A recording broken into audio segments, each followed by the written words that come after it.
right, good morning everyone. Happy Friday. Exactly. A very hearty welcome to all of our 8th grade visitors. We're so glad you're at Bake today. Thanks for joining us. And before we get rolling, a huge shout out to the A huge shout out to the School Life Committee and all the students who helped bring Field Day together yesterday. It was awesome. Thank you.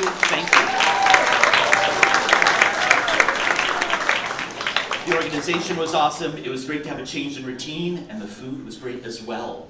This morning, we get to hear from one of our wonderful students. For our 8th graders here at morning meeting, we'll hear from students, we'll hear from faculty, we'll hear from alums, all sorts of storytelling and narratives. And we have with us an awesome senior, Juliana. Welcome.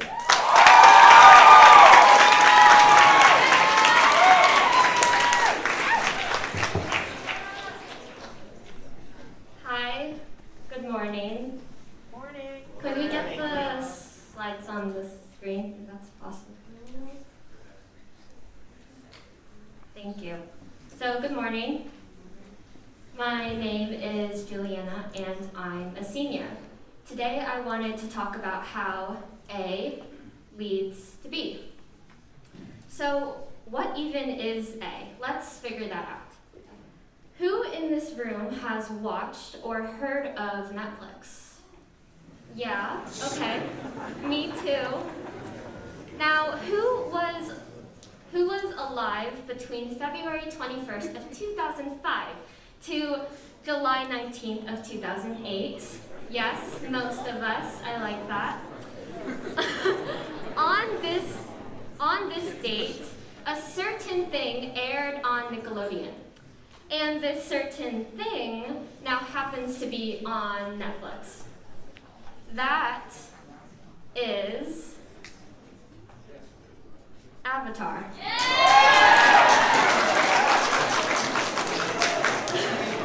And I need to clarify that no, it is not Avatar. And no, it is not The Last Airbender, but it's a combination of those two titles into a TV show called Avatar: The Last Airbender.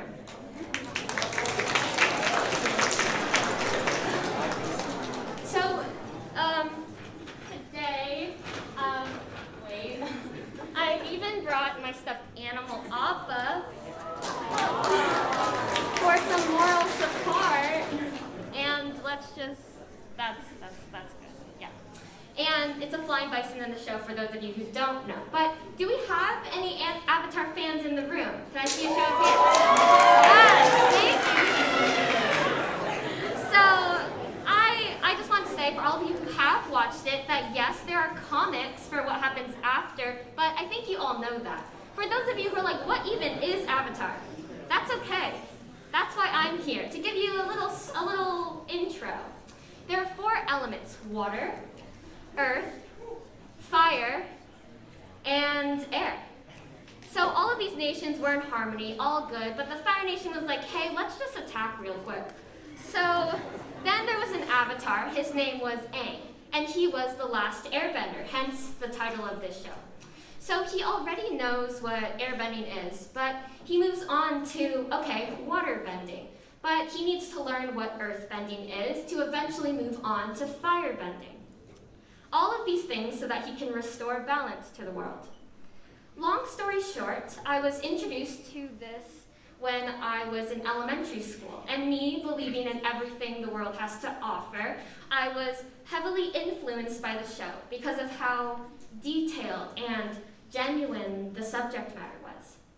This show has changed me on a deeper, not even kidding, spiritual level. And here are a few reasons why I love the show so much. After this original sketch, the entire 3-season series was created, before animation even started. Every character and every scene has purpose because it contributes to this overall bigger meaning. And I'm obsessed with the concept arts the creators did, whether that was the variety of facial expressions or the character-specific clothing, world building, or even the detail of these adorable hybrid animals. Each character just has so much depth, showing maturity through suffering and sacrifice, passion and love. And the soundtrack, I mean, it literally gives me the chills. Like, I don't know how else to explain it. Let's real quick just imagine like Appa here flying off into the sunset, and when the music comes on, I'm just so at peace because the music is pulling me into that universe. So sure, maybe this show is seen as a children's show, but I would argue that it's open for all ages. There are so many dual meanings, whether that's through the rich dialogue or maybe through the relationships between characters. There are so many lessons that I often refer back to and carry on into my life. Avatar is this show that makes me inspired, makes me cry, makes me laugh, and keeps me centered. With all these emotions all in one moment, I have come to value the simplicity and joy of working towards whatever this word is. No, but really, the role of the avatar is to restore balance to the world. With this very loose concept of balance, I wanted to share about how I try to incorporate balance each day. In the summer of 2020, I read a book called Bored and Brilliant. And on challenge 7, day 7, there were 3 steps. Step 1, write down a question that you've been avoiding.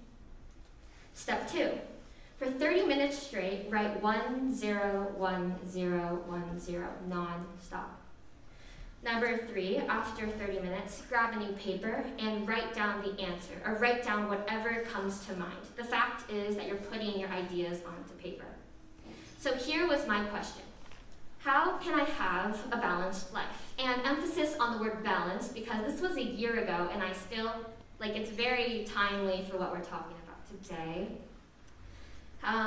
Then here is my proof that I did do my ones and my zeros for 30 minutes straight. And after I arrived at an answer, or something close to an answer, I needed an organized plan.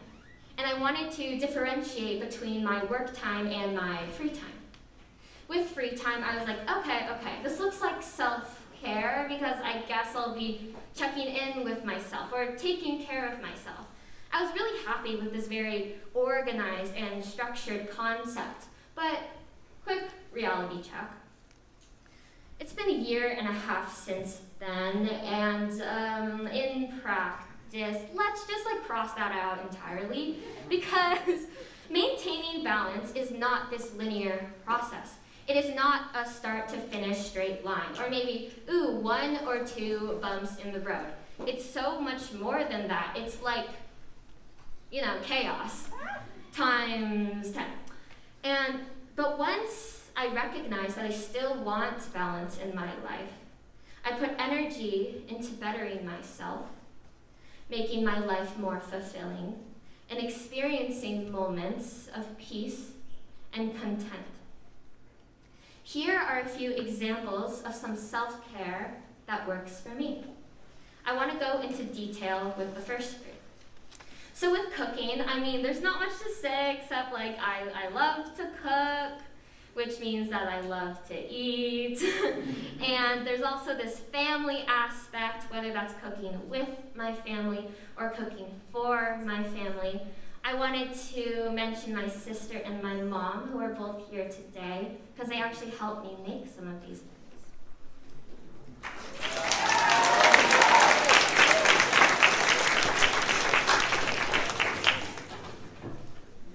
I know that journaling can be really daunting because what do we even write about? So this is my journal.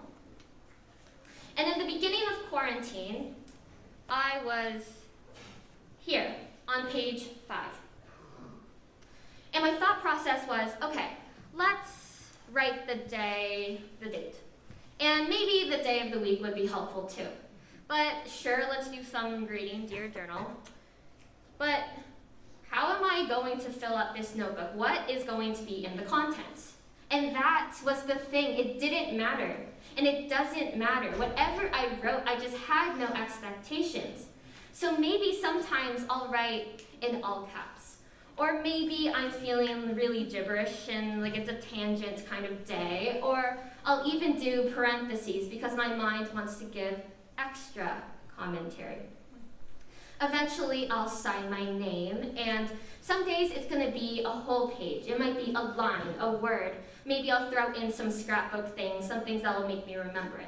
It's basically lots of chaos, but in a sentimental way. And as of last Friday, I don't have 3 hands, but I was going to flip it, but it's like I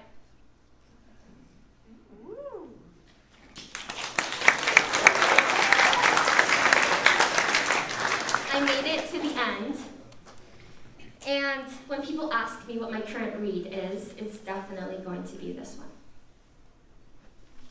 When it comes to meditating, faculty will constantly reiterate the benefits of meditating or mindfulness. And I often think that there's a disconnect between me, the student, and them, the faculty, maybe because of age or because of lack of experience.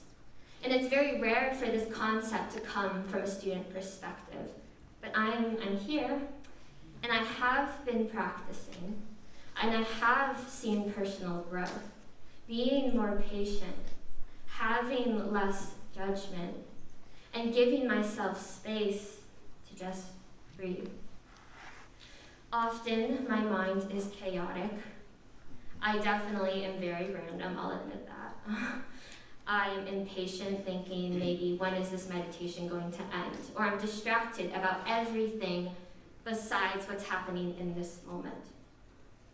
But could we all just take a deep breath right now? Breathing in through the nose and out through the mouth. Thank you for doing that. So let's end with some takeaways. To binge watch Avatar is less than 24 hours. So if you have time, feel free to watch Avatar: The Last Airbender on Netflix. And how can you add balance into your life? I know that it's hard to incorporate this 24/7. We have obligations to follow, whether that's with work or school or extracurriculars. Some days we're going to have a constant go, go, go lifestyle, while other days will be free of no agenda. But in the middle of all of that, there are still so many precious, present moments.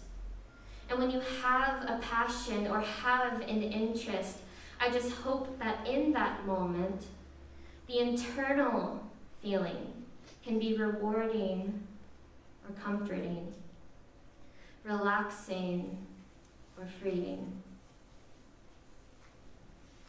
What do you constantly go back to? Because it helps you recharge or add value to your life.